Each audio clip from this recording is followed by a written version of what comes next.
దేవుని నామమునకు మహిమ కలుగును గాక. ఉదయకాల సమయంలో మరొక మిషనరీ గురించి తెలుసుకొని దేవుని నామాన్ని మహింపరచుకుందాం. ఆ యొక్క మిషనరీ యొక్క పేరు జేమ్స్ లాంగ్. ఈయన 1814లో ఐర్లాండ్లోని కౌంటీ కార్క్లోని బాండన్లో జన్మించాడు. ఐర్లాండ్ ఇంకా యునైటెడ్ కింగ్డమ్లో భాగంగా ఉన్నప్పుడు జాన్ లాంగ్ మరియు అతని భార్య అన్నే దంపతులకు 12 ఏళ్ల వయసులో అతను కొత్తగా ప్రారంభించబడిన బాండన్ ఇండోర్ స్కూల్లో చేరాడు.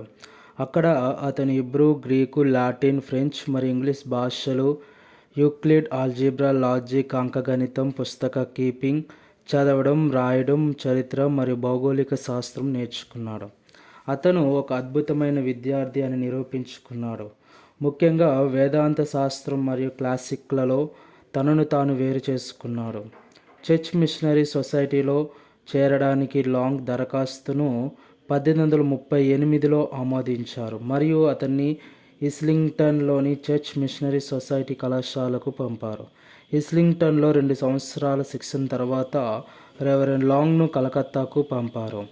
అక్కడ సిఎంఎస్ మిషన్లో చేరారు. ఆయన 1840లో కలకత్తా చేరుకున్నాడు. 1848లో విలియం ఓర్మే కుమార్తె ఎమిలీ ఓర్మేను వివాహం చేసుకోవడానికి కొంతకాలం ఇంగ్లాండ్కు తిరిగి వచ్చారు. 1840 నుండి 48 వరకు లాంగ్ అమ్హెర్స్ట్ స్ట్రీట్లోని సిఎంఎస్ నిర్వహిస్తున్న క్రైస్తవేతర విద్యార్థుల పాఠశాలలో బోధించాడు. 1848లో వివాహితుడిగా భారతదేశానికి తిరిగి వచ్చిన ఆయన బెంగాల్ ప్రెసిడెన్సీలోని కలకత్తా నుండి ఒకరోజు ప్రయాణం దూరంలో ఉన్న ఒక చిన్న గ్రామమైన ఠాకూర్పూర్లో సిఎంఎస్ మిషన్కు బాధ్యత వహించారు. 1851 నాటికి లాంగ్ ఠాకూర్పూర్లో అబ్బాయిల కోసం ఒక స్థానిక భాషా పాఠశాలను స్థాపించగా, అతని భార్య ఎమిలీ బాలికల కోసం సంబంధిత పాఠశాలను నడిపింది. 1854లో కౌన్సిల్ ఆఫ్ ఎడ్యుకేషన్కు చెందిన ఎఫ్జే హాలిడేకి రాసిన లేఖలో ఆయన సుమారు 100 మంది బాలురు హిందూ, ముస్లిం మరియు క్రైస్తవులు ఉన్నట్లు ప్రగల్భాలు పలికారు. ఆయన రచన బెంగాలీ సాహిత్యానికి ఒక ముఖ్యమైన ఆధారంగా పిలువబడింది.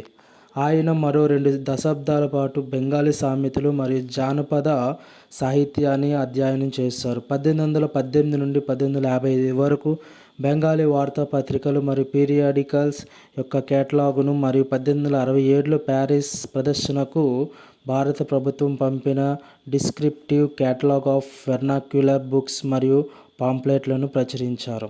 ఒక మిషనరీగా బ్రిటిష్ నీలిమందు పెంపకందారుల చర్యలు గ్రామీణ బెంగాల్లో మత మార్పిడి పురోగతికి ఆటంకం కలిగిస్తాయని రెవరెండ్ లాంగ్ గ్రహించాడు.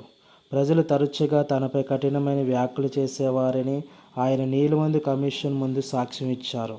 నీ దేశస్థులైన నీలిమందు పెంపకందారులకు తక్కువ అణచివేత చూపించమని ఎందుకు చెప్పకూడదు, ముందుగా వారికి బోధించు అని.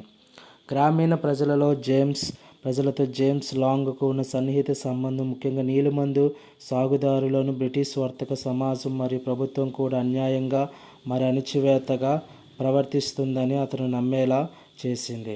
1860లో ఢాకా నుండి అనామకంగా ప్రచురించబడిన నీల్ దర్పణ్ అనే నాటకంలో తన భావాలను వ్యక్తపరిచిన దినబంధు మిత్ర అభిప్రాయాలతో అతని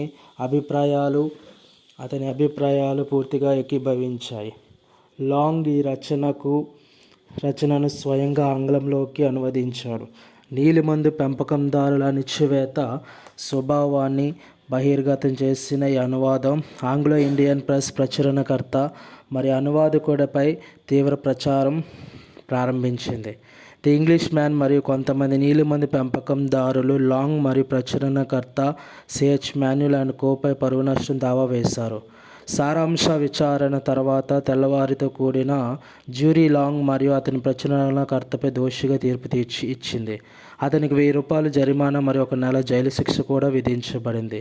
మేధావి మరియు భూస్వామి అయిన కాళీ ప్రసన్న సిన్హా కోర్టులో వెంటనే జరిమానా చెల్లించాడు. కానీ లాంగ్ జూలై 1861లో జైలు శిక్ష అనుభవించవలసి వచ్చింది.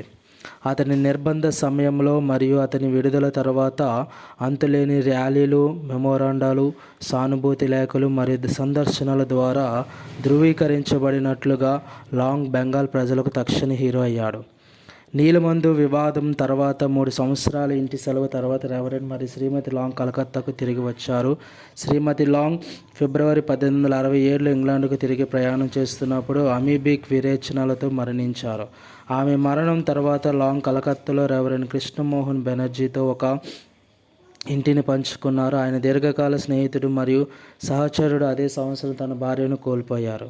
ఇద్దరు వ్యక్తులు కలిసి వలస రాజ్యాల కాలంలో అరుదైన సంఘటనలు అయిన ఉమ్మడి ఇండో బ్రిటిష్ సొయ్రీలను నిర్వహించారు మరియు సాధారణంగా ఆంగ్లో ఇండియన్ సమాజం మరియు భారతీయుల మధ్య సయోధ్యను పెంపొందించడానికి ప్రయత్నించారు. అతిథులలో బిషప్ జార్జ్ కాటన్ మరియు కేశవ్ సుందర్ సేన్ తదితరులు ఉన్నారు.